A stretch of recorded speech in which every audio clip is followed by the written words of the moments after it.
Many of you may have heard that our two most popular and wealthy students, Megan and Chad Bishop, were tragically lost at sea 3 months ago. Oh my God! What happened to Evanessa? She's in a coma. No wonder you're super skinny and so jelly. I'm going to pretend to be gay. The gay clique is the most powerful crew at my new school. But if I can fit in with them, I'll be high school royalty. What you're listening to is a preview of Filthy Preppy Teens, a half-hour comedy that is streaming online. You got to check it out at fullscreen.com. The creator of that show is on the MPW Digital TV Celebrity Hotline right now. Let's say hi to Paul Scheer. Paul, how you doing, man? I'm doing really good. Thanks for having me. I think that this Filthy Preppy Teens looks absolutely hilarious, and I just watched like a minute or however long this little preview was. So I gotta check out the whole thing. It looks great, buddy. Yeah, it's super fun. You know, I love doing these kind of fun, like parody shows because there's so much to kind of make fun of in the world of teen drama. You know, we did it before with like NTSF made fun of like all the cop shows, and Children's Hospital makes fun of all the you know, hospital shows, and Burning Love made fun of like The Bachelor. So now we're kind of turning our eyes to these teen shows like Teen Wolf and Pretty Little Liars and Gossip Girl, and we're making our show intentionally funny. Those shows are not intentionally funny; they're just funny because they are. This is, you know, what you kind of heard in the clip there. We have a girl, one of our lead girls, is in a coma, and everyone's jealous of her. We have a kid who is not becoming a teen wolf, but he's becoming a teen leprechaun. You know, and it's basically just making fun of all those kind of tropes that these new shows have, which are like ultra sexualized and ultra violent.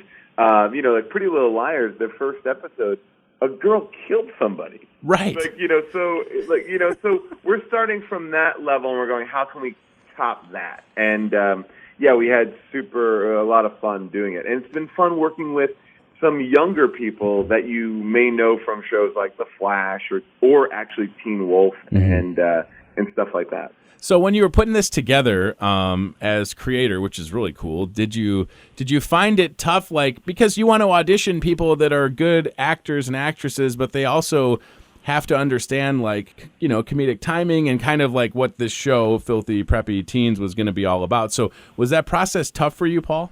Oh, 100%. Like, you know, I'm used to working with all of my friends. I think if you look at everything that I've done in the last, 10 years, they all have like a similar core. You know, not the same exact people, but we all come from a similar background. Mm-hmm. So this is really kind of reaching out of our comfort zone in a major, major way, because we were literally auditioning teens, and I don't have like a stable of teens that I know, and if I did, it would be weird. But yeah, so it was about finding people who could act, could be funny. There's so many like little things that they had to check off the box, and on our two leads, Megan and Chad, they are amazing. Max Carver, who is from Teen Wolf, and Hannah Kasula, and you've seen Hannah. She's been in a bunch of different fun stuff, but she's right now on the new Exorcist show on Fox. But she, you know, we were really lucky to have our leads like that, and then we kind of just, you know, we got very lucky with our cast. We're very excited. Like Dylan Galula is in it. She's from Unbreakable Kimmy Schmidt. Mm-hmm. So we got lucky. Yeah, and I was going to say I saw Chris Parnell in one of the clips, and he's great. I love him. Oh, yeah. We have great like guest stars throughout the whole show. Yeah. So people and fullscreen.com just started like 2 days ago, right? So this is all brand new. Yeah. Well, basically, this is the thing, and I sound like I'm a shill for the service that my show is on, but I actually do like it. I want to but so I know I sound like that, but it's like Fullscreen is the new Netflix or Hulu. It's just a new version of one of those services, but it's a little bit younger and a little bit more hipper than Netflix and Hulu in my mind. And the reason why is because they kind of combine social media and the idea of binge watching.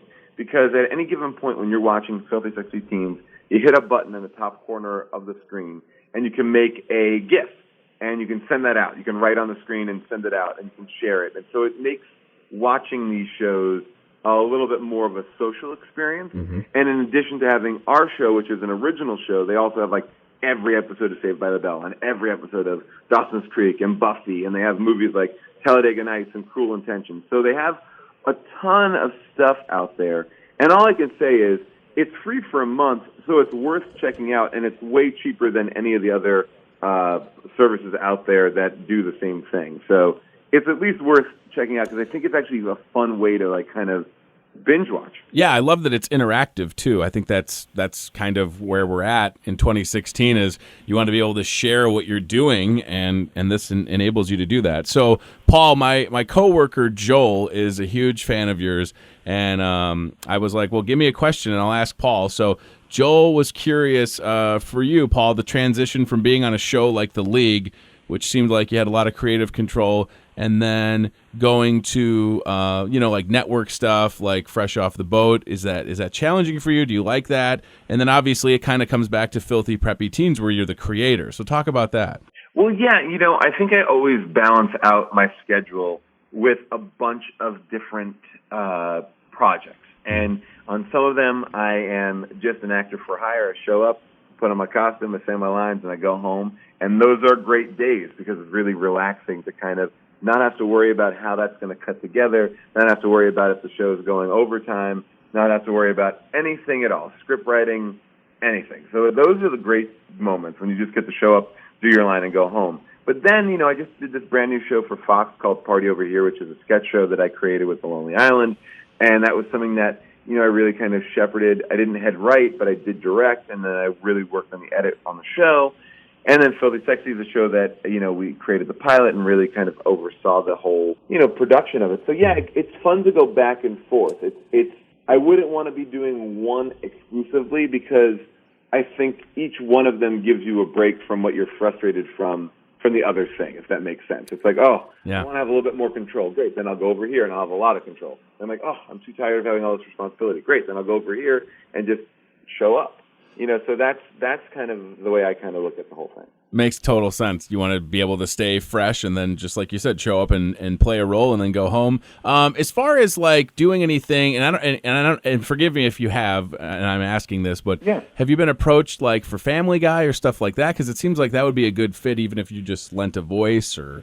Oh my gosh, yeah, I love Family Guy. I love that whole crew over there. I've done some American Dad. Mm-hmm. Actually, as a matter of fact, I used to do a sketch show with Rob Hubel and Aziz Ansari called Human Giant, and we all came on to do, I guess, like 2 episodes of American Dad, and we were so excited about it. We're like, oh man, this is going to be the best, American Dad. And we get there, we record our lines, and we really feel good about it. And then they call us back in, and we record them again.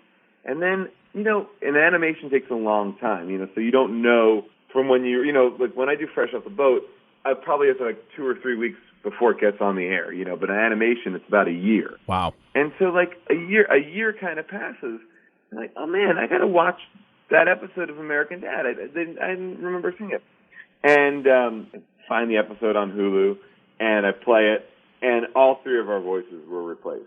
So I don't know. Maybe we did a bad job. I can't quite tell. Well, I was going to say my cousin Kevin Biggins is a writer and producer for Family Guy, and I feel like that they should get you on there. Put in a good word for me. I will. Well, not that you need it at this point, but I mean, oh, come on, I'll take it. It would make total sense. Animation is the best. I get to do some voices on Adventure Time, which is really fun, and I'm doing a brand new Adult Swim animated show about basically G.I. Joe bad guys. Yes. It's really, it should be really fun. Paul, that's amazing. I'm so happy for all the success you've had, and I know you're busy, and I want everybody to go to fullscreen.com and check out Filthy Preppy Teens and everything else that you're doing. We're going to stay updated on the good, funny stuff that you do, man. I appreciate the time this morning and continued success, okay? Thank you so much. I appreciate it. Bye-bye. All right, Paul. See ya. Bye.